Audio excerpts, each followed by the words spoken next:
കമലേഷ്, ഈ 5 മണിക്കും 6 മണിക്കും ഇടയിലാണ് ഈ കൊലപാതകങ്ങൾ നടക്കുന്നത്. അതിനിടയിൽ എപ്പോഴാണ് ഈ SN പുരത്തേക്ക് എത്തുന്നതും ഈ 2 കൊലപാതകങ്ങൾ നടത്തുന്നതും? മാത്രമല്ല, ഇപ്പോഴുള്ള പോലീസിന്റെ പരിശോധന, മറ്റ് ഇൻക്വസ്റ്റ് നടപടികൾ.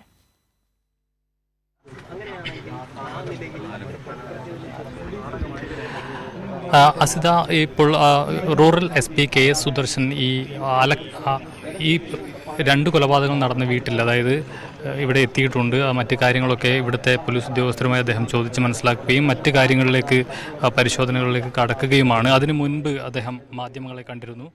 കൂടുതൽ കാര്യങ്ങളിൽ പോലീസിന് ഒരു വ്യക്തത വരേണ്ടതുണ്ട്. കൂടുതൽ അന്വേഷണത്തിലൂടെ മാത്രമേ അക്കാര്യങ്ങൾ പറയാൻ കഴിയുകയുള്ളൂ എന്ന് തന്നെയാണ് SP വ്യക്തമാക്കിയിട്ടുള്ളത്. പക്ഷേ എന്നാലും ചില കാര്യങ്ങളിൽ അദ്ദേഹം ഒരു വ്യക്തത വരുത്തുന്നുണ്ട്. അതായത് ചുറ്റിക കൊണ്ടാണ് അക്രമം നടന്നിട്ടുള്ളത്, അല്ലെങ്കിൽ ഈ കൊലപാതകം നടന്നിട്ടുള്ളത് എന്ന കാര്യം അദ്ദേഹം പറയുന്നു. അതോടൊപ്പം രാവിലെ 10നും 6നും ഇടയ്ക്കാണ് ഈ 5 കൊലപാതകങ്ങളും നടന്നിട്ടുള്ളത് എന്നുള്ളതാണ്. പക്ഷേ എപ്പോഴാണ്, അല്ലെങ്കിൽ ഏതാണ് ആദ്യം നടന്ന കൊലപാതകം എന്നത് സംബന്ധിച്ച് പോലീസിന് ഒരു സ്ഥിരീകരണമില്ല.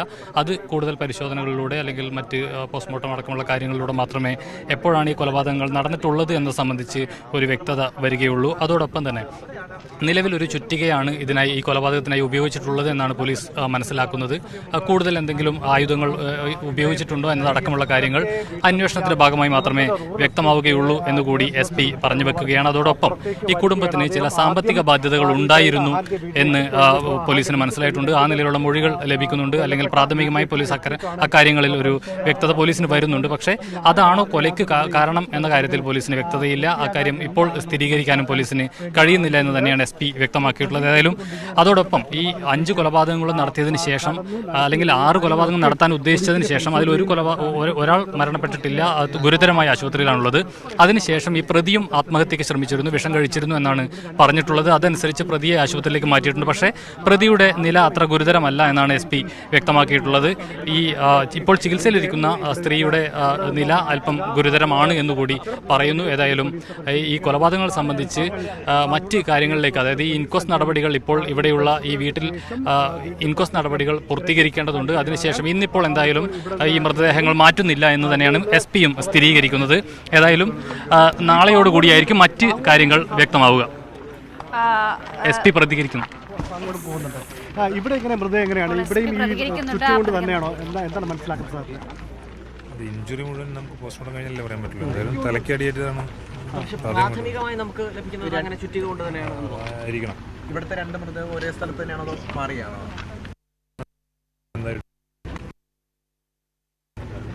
വേറെ പിടിവലിയോ അങ്ങനെയൊക്കെ നടന്നതിന്റെ ലക്ഷണങ്ങൾ ഇപ്പോൾ തിരുവനന്തപുരം റൂറൽ SP KS സുദർശനാണ് അസിത, ഈ പരിശോധനകൾ പൂർത്തിയാക്കിയതിന് ശേഷം Thiruvananthapuram rural SP KS Sudarshan ഇവിടെ നിന്നും ഇറങ്ങുകയാണ്. മറ്റ് കൂടുതൽ വിവരങ്ങൾ അദ്ദേഹം വെളിപ്പെടുത്താൻ തയ്യാറായിട്ടില്ല. നേരത്തെ പറഞ്ഞ കാര്യങ്ങൾ തന്നെയാണ് ഇപ്പോഴും അദ്ദേഹം ആവർത്തിക്കുന്നത്. അസിത, കമലേഷ്, എങ്ങനെയാണ് ഈ അഫ്വാൻ ഈ SN പുരം, അതായത് ഈ ബാപ്പയുടെ സഹോദരിയും അതുപോലെ തന്നെ സഹോദരിയും ഭർത്താവും ഉള്ള സ്ഥലത്തേക്ക് സ്ഥിരമായി വരാറുള്ള ഒരാളാണ്? മാത്രമല്ല, കുടുംബത്തിന്റെ സാമ്പത്തിക ബാധ്യതയുണ്ട്. അതിനാൽ ഇവരെയും കൂടി കൊലപ്പെടുത്തേണ്ട ഒരു നിലയിലേക്ക് കാര്യങ്ങൾ എത്തിയത് എങ്ങനെയാണ്?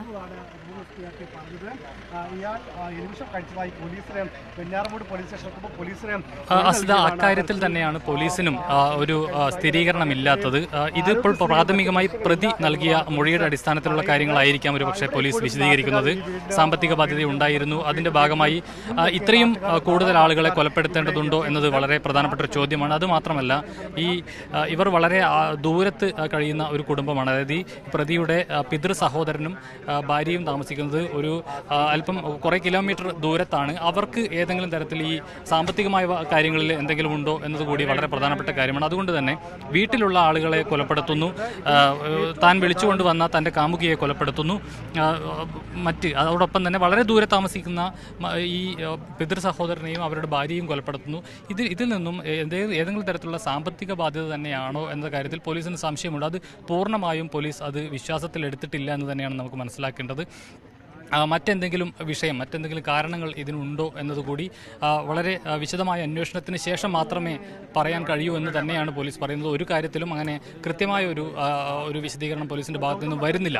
ചില മൊഴികൾ വരുന്നുണ്ട്, സാമ്പത്തിക ബാധ്യതയുണ്ട് എന്നതടക്കമുള്ള മൊഴി പ്രതി നൽകിയിട്ടുണ്ട് എന്നാണ്, അല്ലെങ്കിൽ അത്തരത്തിൽ പ്രാഥമികമായി പോലീസ് മനസ്സിലാക്കുന്നുണ്ട് എന്ന് തന്നെയാണ് ഇപ്പോൾ പോലീസ് വ്യക്തമാക്കുന്ന ഒരു കാര്യം. പക്ഷേ എന്നാൽ പോലും ഇതിൽ ഏതെങ്കിലും തരത്തിലുള്ള ഒരു സ്ഥിരീകരണത്തിലേക്ക് പോലീസ് വരുന്നില്ല എന്ന് തന്നെയാണ് ഏറ്റവും പ്രധാനപ്പെട്ട കാര്യം. നിലവിലിപ്പോൾ ഇവിടെ നിന്നുള്ള ഏറ്റവും പ്രധാനപ്പെട്ട ഒരു കാര്യം എന്ന് പറയുന്നത് ഇത് പോലീസിന്റെ കാവലിൽ ഈ വീട് വയ്ക്കുകയാണ്. അതോടൊപ്പം ഇവിടെ പോലീസിന്റെ കാവലിൽ ഈ മൃതദേഹങ്ങൾ ഇവിടെ തന്നെ ഇന്ന് സൂക്ഷിക്കുന്നു എന്ന് തന്നെയാണ് SP-യും പറഞ്ഞിട്ടുള്ളത്. നാളെയോടുകൂടിയായിരിക്കും ഇൻക്വസ്റ്റ് അടക്കമുള്ള കാര്യങ്ങളിലേക്ക് കടക്കുക. അതിനുശേഷമായിരിക്കും ഈ മൃതദേഹം മെഡിക്കൽ കോളേജിലേക്ക് മാറ്റുക. കമലേഷ്, എന്താണ് ഈ പ്രദേശവാസികളുമായൊക്കെ സംസാരിച്ചിരുന്നല്ലോ, അപ്പോൾ അവരെന്താണ് പറയുന്നത്? അതായത് ഈ അഫ്ഫാൻ അവിടെ എത്താറുണ്ട്, മുൻപും ഇതുപോലുള്ള സംഭവങ്ങൾ ഉണ്ടായിട്ടുണ്ട്, അങ്ങനെ എന്തെങ്കിലും വിവരം ഈ പ്രദേശവാസികളോട് സംസാരിച്ചപ്പോൾ ലഭിച്ചിരുന്നോ? പക്ഷേ ഇവിടെ വാപ്പുമ്മ, അതുകൂടാതെ വാപ്പയുടെ സഹോദരന്റെ അസിത, അത്തരത്തിൽ യാതൊരു വിവരവും ഇവിടുത്തെ പ്രദേശവാസികൾക്കില്ല. നേരത്തെ പ്രദേശവാസികൾ മാത്രമല്ല, ഇവരുടെ ബന്ധുക്കളും, അതായത് ഈ അഫ്ഫാന്റെ സഹോദരന്റെ ഭാര്യ ഈ നാട്ടുകാരി തന്നെയാണ്. അവരുടെ ബന്ധുക്കളാണ് കൂടുതലും ഈ പ്രദേശത്തുള്ളത്. ഈ അഫ്ഫാനുമായി ബന്ധപ്പെട്ട് എന്തെങ്കിലും ഈ അഫ്ഫാൻ നേരത്തെ ഇവിടെ വന്നതായോ അല്ലെങ്കിൽ അഫ്ഫാനെ ഇവിടെ ആർക്കും ആ നിലയിൽ ഒരു പരിചയമുള്ള ഒരു വ്യക്തിയല്ല എന്നാണ് ഇവർ പറയുന്നത്. ഇവരും ഈ രണ്ടുപേര്, ഇവിടെ കൊല്ലപ്പെട്ട രണ്ടുപേരെ മാത്രമാണ് ഇവർക്ക് കൂടുതലായി അറിയാവുന്നത്. അവർ വളരെ അടുത്ത ഒരു സൗഹൃദം ഇവിടുത്തെ നാട്ടുകാരുമൊക്കെയായി പുലർത്തുന്ന ആളുകളാണ്. ഇവിടുത്തെ പള്ളിയിലൊക്കെ കൃത്യമായി പോവുകയും മറ്റ് പ്രാർത്ഥനയുമായി ബന്ധപ്പെട്ട കാര്യങ്ങൾ, ഈ നാടുമായി ബന്ധപ്പെട്ട മറ്റ് ചടങ്ങുകളിലെല്ലാം വളരെ കൃത്യമായി പങ്കെടുക്കുകയും ഈ നാടുമായി നല്ല ബന്ധം പുലർത്തുകയും ചെയ്യുന്ന ഒരു ആളുകളാണ് ഇവർ രണ്ടുപേരും. അതേസമയം ഈ അഫ്ഫാനെ സംബന്ധിച്ച് ഇവർക്ക് യാതൊരു ധാരണയുമില്ല. എന്തുതരം സ്വഭാവക്കാരനാണ്, അല്ലെങ്കിൽ ആളുകളോട് ഇടപെടുന്ന ആളാണോ, അത്തരത്തിലുള്ള യാതൊരു കാര്യവും ഈ നാട്ടുകാർക്ക് അറിയില്ല. അതുകൊണ്ട് തന്നെ ഈ അഫ്ഫാൻ ഇവിടെ എത്തിയതോ അല്ലെങ്കിൽ ഈ കൃത്യം നടത്തിയതോ ആയിട്ട് ഈ നാട്ടുകാർക്ക് യാതൊരു അറിവും ഉണ്ടായിരുന്നില്ല. പോലീസ് എത്തിയതിനു ശേഷമാണ് നാട്ടുകാരിൽ പലരും ഇത്തരമൊരു കൃത്യം ഇവിടെ നടന്നിട്ടുണ്ട് എന്ന് പോലും പ്രാഥമിക വിവരമാണ് നമുക്ക് നൽകാൻ കഴിയുക. ഇവിടെ ഈ എസ്എൻപുരത്തെ വീട്ടിനുള്ളിൽ തീർച്ചയായും ഇവിടെ പോലീസ് എത്തിയതിനു ശേഷമാണ്, മറ്റ് ജനപ്രതിനിധികളൊക്കെ അറിയിച്ച ശേഷം പോലീസ് എത്തിയതിനു ശേഷമാണ് തൊട്ടടുത്ത നാട്ടുകാർ പോലും ഈ വീട്ടിനകത്ത് ഇങ്ങനെ ഒരു കൊലപാതകം നടന്നിട്ടുണ്ട് എന്ന് അറിയുന്നത് എന്നാണ് നാട്ടുകാർ തന്നെ പറഞ്ഞത്. പലരും ഇപ്പോൾ ഇവിടെ എത്തിയിട്ടുള്ളത് ഈ വാർത്തകൾ കണ്ടതിന് ശേഷം മാത്രമാണ്. അത്രയുമേലും ഇവിടെ തൊട്ടടുത്ത് ചില വീടുകളൊക്കെ ഉണ്ട്, തൊട്ടടുത്ത് വീടുകളുണ്ട്. പക്ഷേ ഏതെങ്കിലും തരത്തിലുള്ള ശബ്ദമോ മറ്റ് പ്രശ്നങ്ങളോ ഒന്നും തന്നെ ഇവിടെ കേട്ടതായോ ഒന്നും ഈ നാട്ടുകാർക്ക് പറയാനില്ല.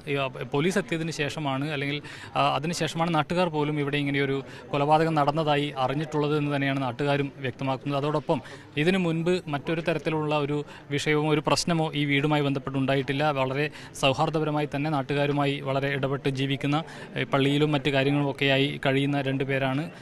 ഏതെങ്കിലും തരത്തിൽ ഈ വീട്ടിലൊരു ബഹളമുണ്ടാവുകയോ അല്ലെങ്കിൽ എന്തെങ്കിലും തരത്തിലുള്ള പ്രശ്നമുണ്ടാവുകയോ ചെയ്തതായി നാട്ടുകാർക്കോ പ്രദേശവാസികൾക്കോ ബന്ധുക്കൾക്കോ ഇതിനു മുൻപ് ഇത്തരമൊരു പ്രശ്നമുള്ളതായി അറിവില്ല എന്നതാണ് മറ്റൊരു പ്രധാനപ്പെട്ട കാര്യം. അതുകൊണ്ട് തന്നെ വളരെ പെട്ടെന്ന് ഇത്തരമൊരു ക്രൂരമായ കൊലപാതകം നടക്കുമ്പോൾ അതിൻ്റെ ഒരു ഞെട്ടൽ തന്നെയാണ് ഈ പ്രദേശവാസികളും ഇവരുടെ അടുത്ത ബന്ധുക്കളടക്കം ഉള്ളത്. നേരത്തെ ഇവരുടെ ഈ കൊല്ലപ്പെട്ട ആളുകളുടെ മൂത്ത മകളുടെ ഭർത്താവ് മാധ്യമങ്ങളോട് പ്രതികരിച്ചിരുന്നു. അവരും പറഞ്ഞത് ഇത്തരമൊരു കൊലപാതകത്തിലേക്ക് നയിക്കാൻ മാത്രം എന്തെങ്കിലും പ്രശ്നങ്ങളുള്ളതായി, കുടുംബപരമായി എന്തെങ്കിലും പ്രശ്നങ്ങളുള്ളതായി തങ്ങൾക്ക് അറിയില്ല എന്ന് തന്നെയാണ് അദ്ദേഹവും വ്യക്തമാക്കിയിട്ടുള്ളത്. പോലീസും അത് തന്നെയാണ് പറയുന്നത്. കടബാധ്യത ഉണ്ട് എന്ന് പ്രാഥമികമായി പോലീസിന് ചില മൊഴികൾ ലഭിക്കുന്നുണ്ട് എങ്കിൽ പോലും അത് തന്നെയാണോ അല്ലെങ്കിൽ അതാണോ കൊലപാതകത്തിലേക്ക് നയിച്ചത് എന്ന കാര്യത്തിലും പോലീസിനൊരു സ്ഥിരീകരണം ഇല്ല എന്നതാണ് ഏറ്റവും പ്രധാനപ്പെട്ട ഒരു കാര്യം. ഏതായാലും കൊലപാതകം നടന്ന് ഏതാനും മണിക്കൂറുകൾ മാത്രമാണ് ഇപ്പോൾ പിന്നിടുന്നത്. ഇതിൻ്റെ മൃതദേഹത്തിൻ്റെ ഇൻക്വസ്റ്റ് നടപടികളടക്കം പൂർത്തീകരിക്കേണ്ടതുണ്ട്.